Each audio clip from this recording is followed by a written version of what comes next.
Was that the premise of talking to the therapist?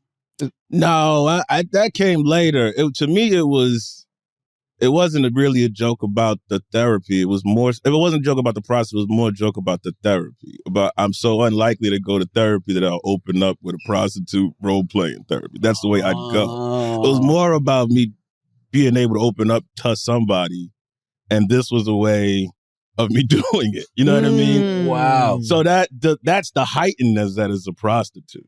Okay. Do you find it hard to open up to a therapist though in real life? Oh yeah, for sure. I think it's hard for me to even initiate that conversation with somebody, like initiate that act of getting a therapist. Really?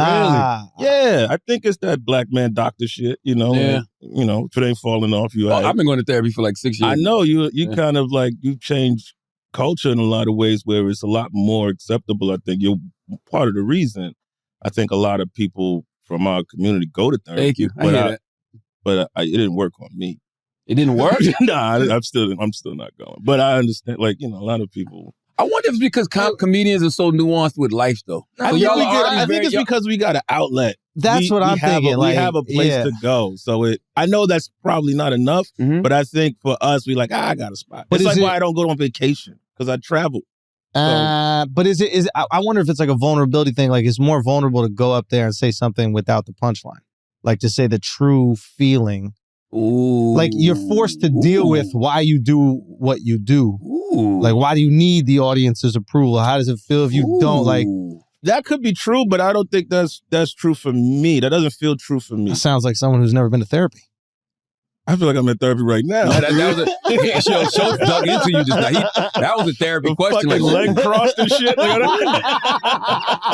that's real. It made me think about it. It's like, oh yeah, being able to tell the truth without a punchline. That's like, it's not as scary when you have something to land on, right? No, but you have conversations with people where you're not fucking digging for a punchline. That's not true. I've never heard two comedians have a conversation and the laughs don't come a mile a second. No, that's not. Okay, a minute. I'll give y'all a minute then. There's a lot of more arguing. There's a lot more debate. There's a lot of yelling. Yeah, a lot of screaming. Yeah. But there's I jokes can't in believe you don't do stand-up. Tell him this every week. Did you see how I started sweating just sitting here trying to have a fucking conversation about hookers? But prior to the past couple of months, right? Stand-up is literally the most dangerous thing in the world. Getting on that motherfucker, not the y'all, you fucking maniacs, getting on that stage and having to make a room full of people laugh on purpose? I don't know. That's not dangerous. Yeah, not that you seasoned professionals. I don't know. What's worse that could happen? They don't laugh? They're coming there to laugh. That's all good. You know what I mean? They paid money. They're like, I'd really like to laugh. And they're looking at you like, hey, please do the thing that I really want you to do. Yeah. You know, I think like early in your career, you perform in these places where it's almost like they threw up a show and people doing their laundry. They didn't even know they were going to get a comedy show. That's tough. Oh, yeah. But, you go into the comedy club that somebody's been waiting 2 weeks to go see. They're ready to laugh. Yeah, it gets easier and easier. Yes. But this is coming from Michael Shea and Andrew Schulz. Yeah. Think about y'all 10 years ago, 15 years ago, when y'all were just trying to make it, getting up on stage for the first time. My first time on stage was at an open mic at what was it? Comedy Corner. Remember Comedy Corner on McDougal? They had an open mic there, and it went terrible, but it was like I knew immediately this is what I want to do. Like this, it was already fun. Even when it was bad. It's like when somebody like hands you a game, you don't know how to play first. You're like, no, let me try it again. Yeah, immediately, I was going up every day, all the time. Why? Tell me why. What? Even though you didn't the do biggest well. thing that I remember was the view. Something about being on stage and looking at everybody, looking back. I was like, I just love that perspective. I don't know what it was, but that was like intoxicating, being on stage. You remember the first joke that you did that got laughs consistently? No. Consistently? God, no. It took a while, I think. Do you? Yeah. And it was like, yeah. I mean, it was just like a silly misdirection joke. What was it? That was kind of fucked up. That's good. It was context. What year? Right. Let's put a year on it. But yeah, it was just like... What's the premise, first of all? It's like, I like when girls talk dirty during sex. I just hate it when they say the same thing over and over again. Like...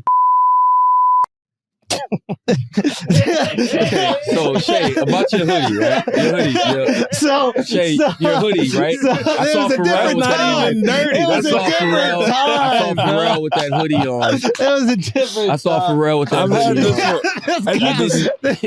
I've had this hoodie for mad long. Thank you. Yeah, let's change this up. I guess my point That's why he called it a misdirection joke. I'm not even, Thank you for trying to get me to go first, by the way. I thought you would have something nice and pleasant, bro. But in the beginning, it's like I'm still trying to like learn how everything works, and then I figured like, oh wow, I brought people to this one interesting place, and then took them to a very different dark place. And they reacted involuntarily. It's different for everybody, obviously, but what would you say? Because I always feel like your first 5 to 10 years of comedy is survival. Yeah.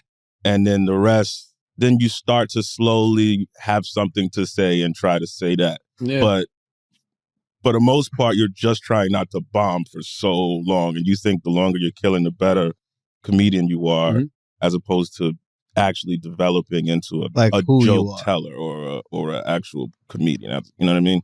I don't know how long it took for you. I think it took me about 6 years before I wasn't in survival mode anymore. 6 or 7 years or so. And then